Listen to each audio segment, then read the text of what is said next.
இன்றைக்கு நாம் தியானிக்க இருக்கிற வசனம் லூக்கா 6ஆம் அதிகாரம் 31வது வசனம். மனுஷர் உங்களுக்கு எப்படி செய்ய வேண்டுமென்று விரும்புகிறீர்களோ அப்படியே நீங்களும் அவர்களுக்கு செய்யுங்கள்.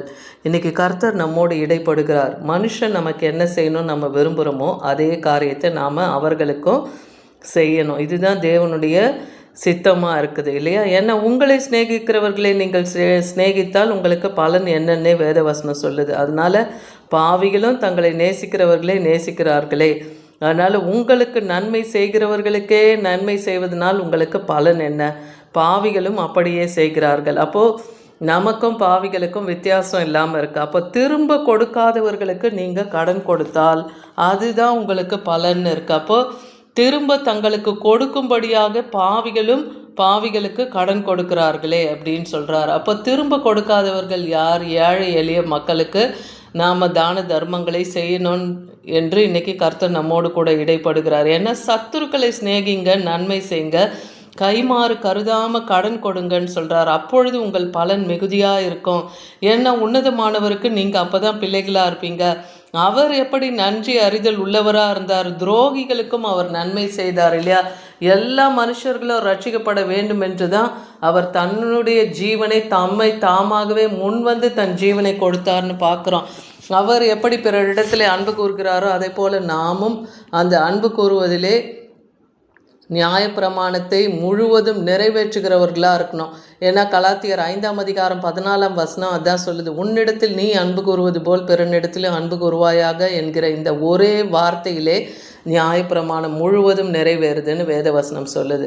அப்போ அந்த அன்பு கூறுதலை தேவன் விரும்புகிறார். அப்போ மனுஷன் உங்களிடத்தில் எப்படி செய்ய வேண்டுமென்று நீங்கள் விரும்புகிறீர்கள். அப்போ அந்த அன்பை நாம் வெளிப்படுத்தும் போது அந்த அன்பை நாம் பெற்றுக்கொள்ள முடியும். ஏன்னா நியாயப்பிரமாணத்தின் கற்பனை எதுனா இதுதான் இந்த முக்கியமான கற்பனையும் பிரதான கற்பனையுமா இருக்குது. மத்தேயு 22ஆம் அதிகாரம் 37லேருந்து 39 வசனம் வரைக்கும் வாசித்து பார்த்தீங்கன்னா, இங்கே ஒரு நியாயசாஸ்திரி ஆண்டவராகிய இயேசு கிறிஸ்துவை நோக்கி கேட்குறான், எது நியாயப்பிரமாணத்திலேயே பிரதானமான கற்பனை? அப்போது ஆண்டவராகிய இயேசு கிறிஸ்து சொல்கிறாரு, உன் முழு இருதயத்தோடு முழு ஆத்மாவோடு முழு பலத்தோடு நீ தேவனிடத்தில் அன்பு கூறு. இதுக்கு ஒப்பான 2ஆம் கற்பனை என்னவென்றால், உன்னிடத்தில் நீ அன்பு கூறுவது போல் பிறனிடத்திலே அன்பு கூறணும். அப்போ முதலாவது தேவனிடத்தில் நாம் முழு இருதயத்தோடு அன்பு கூற கற்றுக்கொள்ளணும். அன்பு கூறுதல் என்பது என்ன? நாம் தேவனுக்கு பிரியமாக நடக்கணும், அவர் சித்தம் இன்னதென்று அறிந்து செய்யணும்.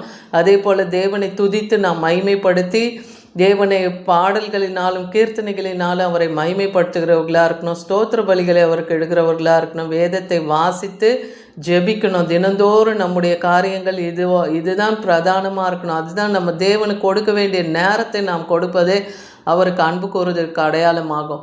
யாக்கோபு 2ஆம் அதிகாரம் 8லேருந்து 16 வசனம் வரைக்கும் வாசிச்சிங்கன்னா, நீங்கள் உங்களிடத்திலே அன்பு கூறுவது போல பிறனிடத்தில் அன்பு கூறுவாயாக என்று எழுதியிருக்கிற வாக்கியம்தான் ராஜரீக பிரமாணம். இதை நிறைவேற்றினால் நீங்கள் நன்மை செய்வீங்க. என்ன பட்சபாதம் உள்ளவர்களாக இருந்தீங்கன்னா நீங்கள் பாவம் செய்கிறீர்கள் என்றே வேத வசனத்தில் சொல்லப்படுது. அப்போ ஒருவன் நியாயப்பிரமாணம் முழுவதையும் கை கொண்டு இருந்தோம் ஒன்றிலே தவறினாலும் எல்லாவற்றிலும் அவன் குற்றவாளி ஆகிறான். எப்படின்னா, உதாரணமாக விபசாரம் செய்யாதிருப்பாயாக கொலை செய்யாதிருப்பாயாகன்னு எழுதியிருக்கு. அப்போ விபசாரம் செய்யாமல் இருந்து கொலை செய்கிறவர்களாக இருந்தால் அப்போ அந்த நியாயப்பிரமாணத்தை மீறினவர்களாய் நம்ம ஆகிடுறோம். அதனால் அதை போல் நாம் இல்லாதபடிக்கு எல்லா காரியங்களுக்கும் நம்ம கீழ்ப்படுகிறவர்களாக இருக்கணும். சுயாதீன பிரமாணத்தினாலே நியாய தீர்ப்பை அடைய போகிறவர்களாய் அதற்கேற்றதை பேசி அதற்கேற்றதை செய்யுங்கள். சுயாதீனம், தேவன் நமக்கு இன்னைக்கு சுயாதீனத்தை கொடுத்துருக்கிறார். நாம் யாருக்கும் அடிமைகளாய் அல்ல. தேவன் சுயாதீனத்தை கொடுத்துருக்கிறதுனால அதன்படி நாம் பேசி அதன்படி செய்கிறவர்களாக இருக்கணும். ஏன்னா இரக்கம் செய்யாதவனுக்கு இரக்கம் இல்லைன்னு நியாய தீர்ப்பு அவனுக்கு கிடைக்கும்னே வேதவசனம் சொல்லுது. அதனால் நீங்கள் இரக்கம் செஞ்சீங்கன்னா இரக்கம் உங்களுக்கு முன்பாக மேன்மை பாராட்டி நியாய தீர்ப்புக்கு உங்களை விலைக்கு பாதுகாக்கும். ஒருவன் விசுவாசம் உண்டு என்று சொல்லியும் கிரியைகள்னால் அந்த விசுவாசத்தை காமிக்கலைன்னா அதனால் பிரயோஜனம் என்ன? அதனால் விசுவாசம் அவனை ரட்சிக்குமா? அப்போது ஒரு சகோதரியாவது வஸ்திரம் இல்லாமல் அனுதினமும் ஆகாரம் இல்லாமல் இருக்கிறவங்களை பார்த்து ஒருவன் இப்போ என்ன சொல்கிறான்னா, அவங்கள நோக்கி நீ சமாதானத்திட போ, குளிர் காய்ந்து பசியாருன். இப்படி சொல்கிறவன் எப்படி நியாயப்பிரமாணத்துக்கு சட்டத்துக்கு கீழ்ப்படிந்திருக்கான்? அப்போ பசியாக இருக்கிறவர்களுக்கு உன் ஆகாரத்தை கொடு, வஸ்திரம் இல்லாதவருக்கு வஸ்திரத்தை கொடுன்னு தான் வேத வசனம் சொல்லுது இல்லையா? அதுவே உகந்த உபவாசத்தை அனுசரிக்கிறதா நமக்கு சொல்லுது. அப்போ சரீரத்துக்கு அப்படி அவனுக்கு உரிய காரியத்தை, அவன் சரீரத்துக்கு வேண்டியவைகளையும் அவனுக்கு ஆகாரத்தையும் கொடுக்காவிட்டால் பிரயோஜனம் என்ன? அப்போ நம்ம விசுவாசம் எப்படி நம்ம காண்பிக்கிறோம்? அப்போ விசுவாசம் இல்லாத அந்த கிரியைகள் தண்ணியிலே தானே செத்ததாக இருக்குன்னே வேதவசனம் சொல்லுது. அப்போது விசுவாசத்தை எப்படி காண்பிக்கணும்னா, அது நீங்கள் நம்புறீங்கன்னா அதன்படி கீழ்ப்படிந்து அது செயல்படுத்துகிறவர்களாக நாம் இருக்கணும். இன்றைக்கி கர்த்தர் நம்மோடு இடைப்பட்ட இந்த வார்த்தையின்படி மனுஷன் நமக்கு என்ன செய்ய விரும்புகிறோமோ நாம் அதை மனுஷனுக்கும் செய்யும்போது தான் தேவனுக்கு பிரியமாக நடக்கிறோம். அதே போல் மனுஷர்களும் நமக்கு விரோதமாக எப்போதான் எழும்பவும் மாட்டாங்க. அதனால தான் உங்கள் சத்துருக்களை சிநேகிங்க, உங்களுக்கு எதிராக இருக்கிறவங்களுக்காக நீங்கள் ஜெபம் பண்ணுங்கள்னே சொல்கிறார் இல்லையா? அப்படி நாம் செய்யும்போது தேவனுடைய புத்திரர்களாய் நாம் இருப்போம். அவர் பட்சபாதம் இல்லாதவர் இல்லையா? அதுபோல் அவர் ஒருவரையும் கடிந்து கொள்ளாத தேவன்.